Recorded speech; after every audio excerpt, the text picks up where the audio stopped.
Salut à tous, c'est Abba the First. Faut-il faire des sparring? Faut-il faire de la boxe? Faut-il faire des sparring de boxe, kickboxing, MMA? Faut-il faire des sparring? Est-ce qu'on risque pas de s'endommager le cerveau, de se bousiller les neurones? La question est extrêmement pertinente. Comme je vous avais dit, lorsqu'on veut apprendre la self-défense, lorsqu'on peut apprendre à se défendre, on doit se battre. On doit simuler des combats pour se battre. Si, quand tu simules le combat, tu vois que tu es nul, tu peux te dire, ok, tu peux avoir une bonne estimation de ton niveau. Faut-il faire des sparring si on a des chances d'avoir des troubles encéphalopathiques, si on a, si on aura tendance dans le futur à avoir des traumatismes cérébraux? Est-ce qu'il faut faire des sparring? Lorsque, si vous ne voulez pas être professionnel, c'est mieux de ne pas faire de sparring où on donne des coups à la tête. Moi, quand je fais des sparring, on ne donne jamais de coups à la tête, jamais de coups au visage. On fait des sparring comme au Kyokushin.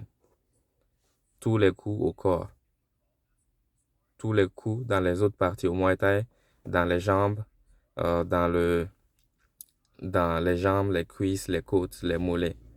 On ne donne aucun coup à la tête.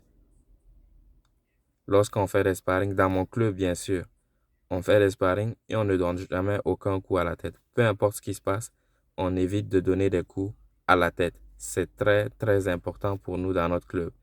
Parce que la meilleure façon de gagner de l'argent, c'est en utilisant ton cerveau. Des gens vont travailler dans la construction, dans la restauration, ils vont être comptables, ils vont être comptables, chauffeurs, ils vont faire plein de métiers qui demandent de l'intelligence, qui vont demander des capacités cérébrales avancées, des capacités neurologiques avancées. Nous, on ne va pas détruire le cerveau de la personne. Nous, on va faire en sorte que la personne préserve son cerveau et puisse quand même simuler des combats. Et le truc, c'est, si je peux taper dans ton corps, je peux taper dans ta tête. Si je peux te frapper au plexus, à la poitrine, aux épaules, au ventre, je peux changer de cible et te frapper à la tête. Tout ce que je peux faire au corps, je peux le faire sur la tête. Donc, taper la tête, ce n'est pas forcément nécessaire. Ce n'est pas absolument nécessaire. Si je peux frapper le corps, je peux frapper la tête. Si je peux frapper les autres parties du corps, je peux forcément toucher la tête. Donc, on n'a pas besoin de s'entraîner à toucher la tête, surtout pour les personnes âgées. Parce qu'à mon club, il y a beaucoup de personnes âgées. Énormément de gens de 50, 60, 70 ans. On ne va pas leur endommager le cerveau. On ne va pas réduire leur matière grise. Ce qu'on veut, c'est les préserver pour qu'ils puissent continuer à s'entraîner pour le reste de leur vie. Et parfois, certains veulent simuler des combats. Et lorsqu'on va simuler des combats, on va faire des combats à thème où le but n'est pas de blesser l'adversaire. Parce que s'il se blesse, ça va prendre énormément de temps pour se rétablir. Même pour les jeunes. Si tu veux faire des mathématiques de haut niveau, tu veux faire de la physique quantique, tu veux faire des choses compliquées, tu as besoin de ton cerveau, donc tu ne peux pas te permettre de te blesser. Si tu as une famille, tu as des enfants, tu as besoin de ton cerveau. Et c'est pas juste le cerveau, parfois on peut taper, tu peux te blesser à la colonne vertébrale juste par accident. Parce que tu as pris un coup violent à la tête, ta tête se penche en arrière et là tu te fais mal au cervical. C'est arrivé à plein de gens.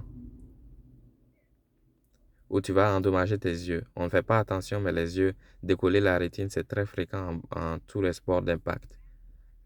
On peut se faire décoller la rétine en se donnant des coups dans la tête. Donc, nous, on préconise le fait de ne pas toucher la tête. Est-ce que vous pouvez aller dans n'importe quel gym et dire ça? Oui, moi, quand je visite un gym, je leur dis, j'aimerais qu'on fasse un sparring, mais qu'on ne donne aucun coup à la tête, aucun coup porté à la tête, tout au corps, tout au reste du corps. Aucun coup à la tête, au visage, tout dans le corps. Tout dans le corps.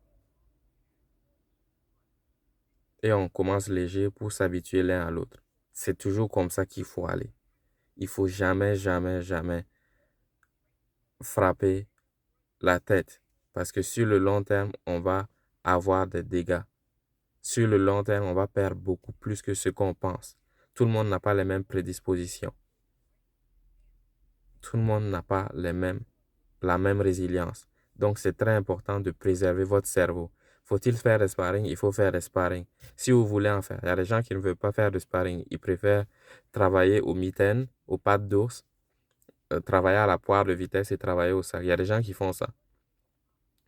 C'est largement suffisant si tu veux t'entraîner en boxe. Tout le monde n'est pas compétiteur. Si vous voulez faire la salle défense, vous allez simuler des trucs avec des pattes d'ours. Mais parfois, rien de mieux qu'un adversaire qui bouge devant toi et essayer de le toucher au corps. Si tu peux le toucher au corps, tu peux le toucher à la tête. C'est immanquable. Le corps est lié à la tête. Si tu peux le toucher au corps, tu peux le toucher à la tête immanquablement. Il faut faire des sparring intelligemment. Faire des sparring intelligemment parce qu'on ne prend pas l'ampleur du risque. Quand les gens font des sparring, ils ne mesurent pas à quel point ça peut être dommageable. Parce que ce n'est pas dommageable immédiatement. On ne voit pas l'impact immédiatement. Les gens vont faire des sparring, tu vois, ils ne vont pas signer, mais ils vont penser que tout va bien alors que tout ne va pas bien. Ils se sont blessés sur le plan neurologique, mais ils ne le savent pas encore. C'est tout pour aujourd'hui, c'est About the First. Faut-il faire des sparring? Il faut faire des sparring, mais intelligemment. Si on veut faire des sparring, il faut les faire intelligemment. On peut ne pas en faire du tout. Il y a des gens qui n'en font pas, et c'est leur choix. Il y a des gens qui en font, on doit en faire intelligemment. On ne va jamais viser la tête. On ne va jamais, jamais, jamais viser la tête. Donner des coups à la tête, coups de poing, coups de coude, coups de genou. On ne va jamais viser la tête. On va viser tout le reste du corps sans jamais viser la tête. On ne touche jamais à la tête. On ne fait jamais des choses dangereuses à côté de la tête. On touche le reste du corps, mais pas la tête. Si on peut toucher le corps, on peut toucher la tête, forcément. Surtout pour les gens qui ne veulent même pas être combattants professionnels, ça sert à rien. Ça sert à rien de te toucher la tête. Ça sert à rien de s'entraîner à toucher la tête. Parce que tu utilises ta tête dans plein d'autres aspects de ta vie.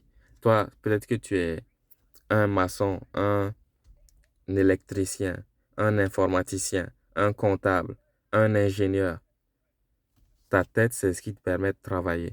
Si ça ne te permet pas de gagner de l'argent, c'est mieux de ne pas toucher à la tête. Si on veut être combattant professionnel, on est obligé de s'entraîner avec les impacts à la tête. Bien sûr, ça va pas obligé d'être violent, mais on est obligé d'intégrer cette partie parce que ça ne sera pas la même chose. Lorsqu'on peut te toucher à la tête, tu ne vas pas bouger de la même façon que lorsqu'on ne peut pas te toucher à la tête. Et ça va faire une différence lorsqu'on va monter dans le ring contre quelqu'un qui est un headhunter, qui chasse la tête, qui essaie de nous toucher à la tête. Tout pour aujourd'hui, c'était About the First.